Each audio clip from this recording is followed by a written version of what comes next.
President Biden promised to shut down the border when it becomes overwhelmed if Congress passes a bipartisan border security bill. Let's be clear, Biden said in a statement Friday, what's been negotiated would, if passed into law, be the toughest and fairest set of reforms to secure the border we've ever had in our country. It would give me, as president, a new emergency authority to shut down the border when it becomes overwhelmed. And if given that authority, I would use it the day I signed the bill into law. Speaker of the House Mike Johnson said if reports about the terms of the deal are accurate, legislation on border security and Ukraine aid would have been dealt on arrival in the House in letters to colleagues Friday.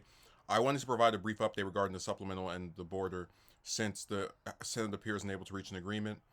If rumors about the content of the draft proposal are true, it would have been dealt on arrival in the House anyway, Johnson said. The United States Customs and Border Protection confirmed that in December there were 302,034 encounters at the southern border, setting a record high. The CBP continues to use all available resources to ensure the safety and security of our agents and officers and the migrants who are often misled and victimized by the transnational criminal organizations. Troy A. Miller, a senior official for CBP, said in the statement Friday. But as we have repeatedly said, CBP and our federal partners need additional support from Congress so that we can continue to effectuate consequences for those who do not use established lawful pathways. Former President Trump has worked to try killing a border deal in an attempt to prevent Biden from getting a victory in legislation. I do not think we should do a border deal at all unless we get everything needed to shut down the invasion of millions and millions of people, many from parts unknown, into our once great but soon to be great again country, Trump said in a post on his Truth Social account nearly 2 weeks ago. So, I'm going to just say it. I'm someone who's really not a fan of the United States immigration policy. I absolutely despise ICE, and I think much of the fanfare around this topic has to do with a bunch of nativists who have really just kind of been emboldened by much of Trump's rhetoric. But in this scenario, I'm not really able to find fault with Biden if he's saying that he would be willing to shut down the border if Congress passes a bill that gives him the authority to do that, and then in the House and Senate, they can't come to an agreement that allows this bill to pass both chambers, and then, he can sign it into law afterward. It kind of feels like he's at a stalemate where his hands are tied. And I do believe that Trump is having an influence on this. I mean, he's talking about, I do not think we should do a border deal at all, but if you're someone that apparently is so concerned about the influx of millions and millions of people, wouldn't you want to do something about that? That is, unless you're, running for president against this other person and don't want them to have any victories ahead of your attempt to get another term.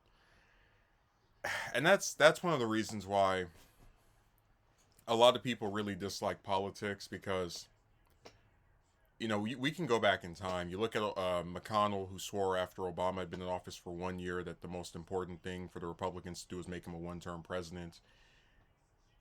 You look at how they blocked him on everything, and a lot of the Republicans still have continued that playbook with Biden. But in this case, it's arguably even worse because back in 2009, 10, 11, they didn't really have a centralized, undisputed leader of their party that was like, had this group of people that would just bend to their will and do what they wanted, as far as among politicians. And this is what Biden has had to deal with Trump. With Trump as a looming force in his party, who seems to be able to get away with everything without any paying consequences for anything, he can tell McConnell or other, other more impressionable Senate Republicans who are more afraid of their political future, hey, don't back any deal with Biden. Don't give him any victory, because if you do, that's going to hurt me, because my whole thing is I'm going to say for the next 8 or 9 months, oh yeah, he's not doing anything about the border. Oh damn, he just tried to do something about the border. Make sure you stop it.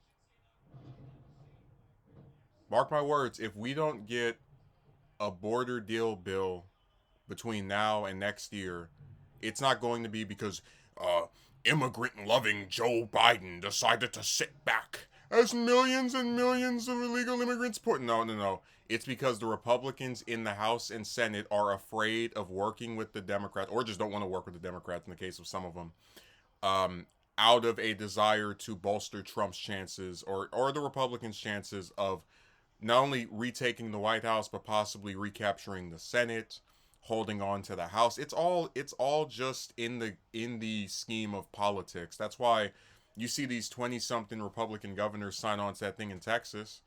It's all party line. Everyone is playing for their team, and to hell with actually doing something about this issue that they claim they care so much about. It's one of the dirtiest things about American politics. Just so rancid. Like, if I actually want to see a new law that addresses this problem that's going to be around for the foreseeable future, I'm not going to care who's president. I'm going to partner with the other side, see if we, what's the best deal we can get, and then try to get something passed so we can then work from there on something that is more conclusive. It's a dereliction of duty by all of